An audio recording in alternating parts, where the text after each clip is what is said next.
My name is Alicia. So my question to you, Rabbi, is I've become very interested in a lot of the Mizrahi or Mizrahim traditions and teachings of Torah.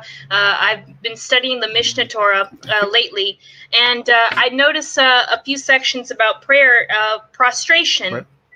And I know that that's something that's not commonly done among many Jewish communities, even Sephardic Jews. But is it something that we can do? Is that a problem? Can we still do it, or is that like no longer a thing?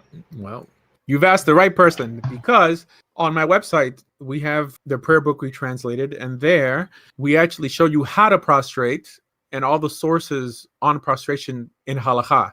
So like if you go to TorahJudaism.org, click under publications and download the Siddur. And I think on the third page, there's going to be drawings there that show you how to prostrate. And it shows you at least sources in Mishneh Torah of when to prostrate.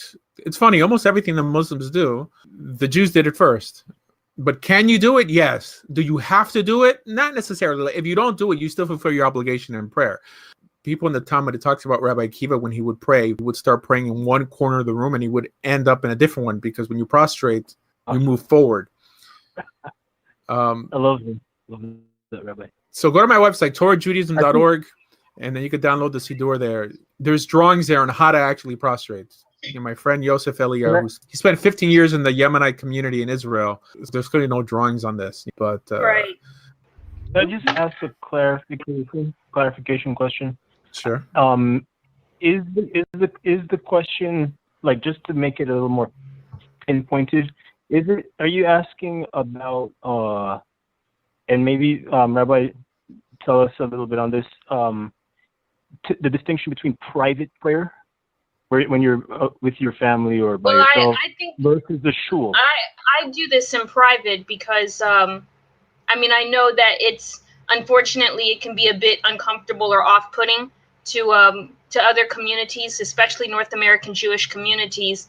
However, I would like to see this become more mainstream, because I think it's a very beautiful gesture, and it's very beautiful to incorporate into one's prayer. I agree with her. What do you think, I don't Rabbi? see it becoming mainstream. Well, blessed Brother Walker, I think like you're the only person in the chat room who went to my synagogue and actually saw people prostrating in my synagogue that I had for around 2 years in North Miami Beach. It was awesome. Yeah. So he was one of my guests. And because of that, I'll tell you, I had a synagogue for about 2.5 years in North Miami Beach in the Jewish community. And because when people looked through the window, they saw mats, i.e. prayer rugs, people started calling it a mosque. I mean, to the point they would have called me and my friend Muslim terrorists. What? Wow. These people are crazy. But this shows how welcoming the Jewish community is to this.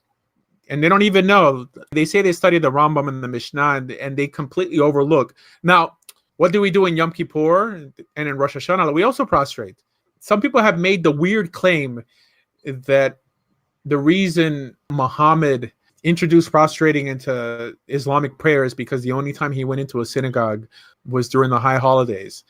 And that because we pray 5 times during Yom Kippur, he instituted 5 times into his prayer. The rabbis say the stupidest things. They don't even think. First of all, Jews don't pray 3 times a day. Jews pray 5 times a day. And that's where the Muslims got it from. However, we split those 5 instances of prayer into 3 instances.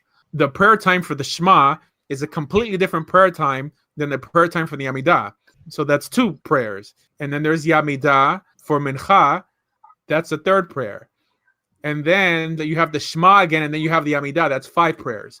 And of course, prostration predates it. Even the hijab predates it. The Rambam breaks down that the proper head covering for women is a hijab. He calls it a radid. And he says that it starts from the top of her head and it wraps around her neck. So somebody wrote here, it says, I just don't like how my kippah falls off during prostration. People back then wouldn't wear a kippah either. Or at least not kippot that people would wear nowadays, right? They would wear some sort of turban. However, there's actually no halakha to even cover your head when you pray, outside of covering it with a talit. I mean, nowadays people don't know that the Judaism that people practice is kind of baseless. Now, when I say baseless, I'm not saying that there isn't a source for 200 years ago or 300 years ago. Of course, I'm sure it'll appear like in works of Chabad and Mishnah Berurah and Shulchan Aruch Hara. But if you go back to the Talmud, to Mishnah Torah, to the Rif, it might as well be a different religion in terms of practice of what you do. Heck, even the niqab. You're seeing women in the Islamic world that they cover their faces. Do you know Yeah. that's the first time that's mentioned is not in the Quran, because first of all, Quran doesn't even mention the niqab. But the first time it's mentioned is in the Talmud. It says that Tamar was so religious that the way Judah couldn't tell it was hers because she always walked around with her face covered. And the Rambam, I think, also mentions it, that the women in the Middle East back then, apart from covering their head and their necks, whenever men would come near them, they would have a cloth coming down from their head all the way to the neck that they would stretch across their face, almost like a belly dancer does, like that. And that's how women would greet men. It's silly how they make fun of Islamic customs and they're really Jewish customs. And even the Rambam says that a synagogue, that it was rare to find chairs in synagogues because people would just bring mats and lay them on the floor, with just like mosques, and that's how they would pray.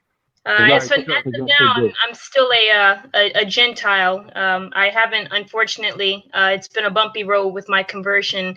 For a minute, I did try the whole Noahide movement.